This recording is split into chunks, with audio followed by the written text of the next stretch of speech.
నా కొడుకు కనిపించడం లేదు, నా కొడుకును దయచేసి నాకు చూపించండి అని చెప్పి తల్లి ఆవేదనతో పిటిషన్ వేసినారు.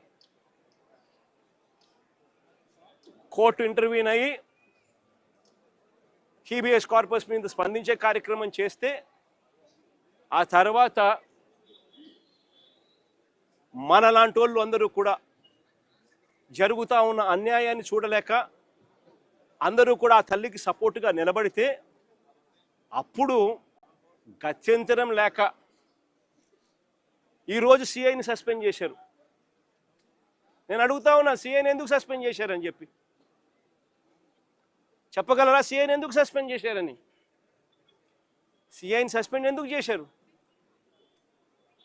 చంపేశాడనే కదా, మీరు దానికి ఒప్పుకున్నారు కాబట్టే కదా ఈరోజు సిఐని సస్పెన్షన్ జరిగింది.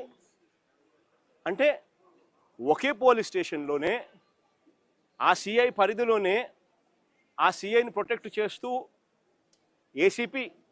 ఏసీపీని ప్రొటెక్ట్ చేస్తూ కమిషనర్ని ప్రొటెక్ట్ చేస్తూ డీజీపీ మొత్తం అందరికీ తెలిసి సిఐ స్టేషన్లో ఒక హత్య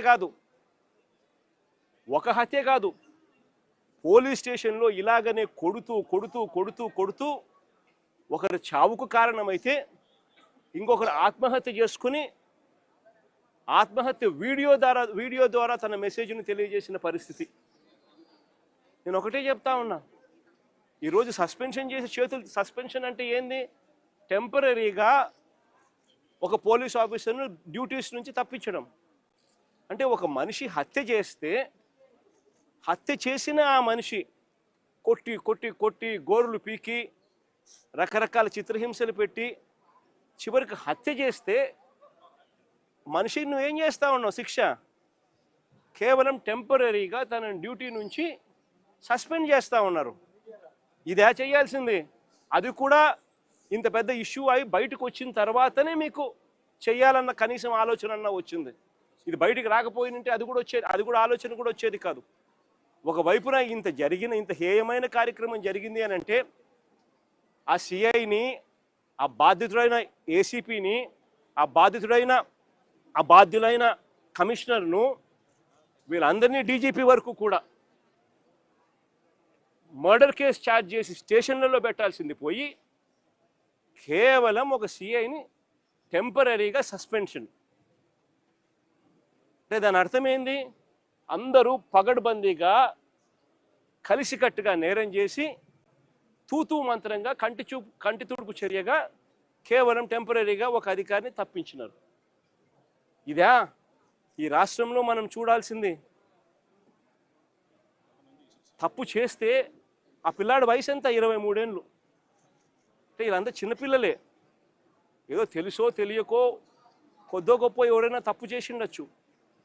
ఈ పిల్లాడైనా కానీ చేసిన తప్పుకు కోర్టులు ఉన్నాయి. కోర్టు ఈ పిల్లాడిని ప్రొడ్యూస్ చేయమని చెప్పి సమన్ చేసింది. వీళ్ళు చేయాల్సింది ఏంది? ఆ పిల్లాడిని తీసుకొని రావడం, కోర్టుకు సబ్మిట్ చేయడం.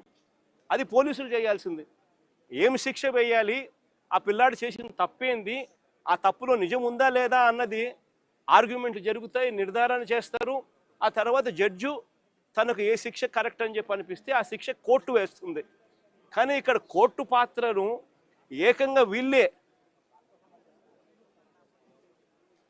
తమ చేతుల్లోకి తీసుకొని ఏకంగా 2 పిల్లలు ఒకే నెలలోనే చనిపోవడానికి కారణమవుతా ఉన్న పరిస్థితులు ఈ రాష్ట్రంలో ఉంటే, ఇలాంటి పోలీస్ ఆఫీసర్లందరికీ కూడా వత్తాసు పలుకుతూ ఉంటే, ఈ సిఐ దగ్గర నుంచి, ఏసీపీ దగ్గర నుంచి, కమిషనర్ దగ్గర నుంచి, డీజీపీ దాకా ఇలాంటి వ్యక్తులకు ముఖ్యమంత్రి దగ్గరుండి కంటి తుడుపు చర్యల మాదిరి కేవలం ఒక చిన్న అధికారిని టెంపరీగా ఉద్యోగం నుంచి సస్పెండ్ చేసే కార్యక్రమం మాత్రమే చేసే కార్యక్రమం జరుగుతూ ఉంటే ఇది ఎప్పటికీ ఫుల్ స్టాప్ పడుతుంది?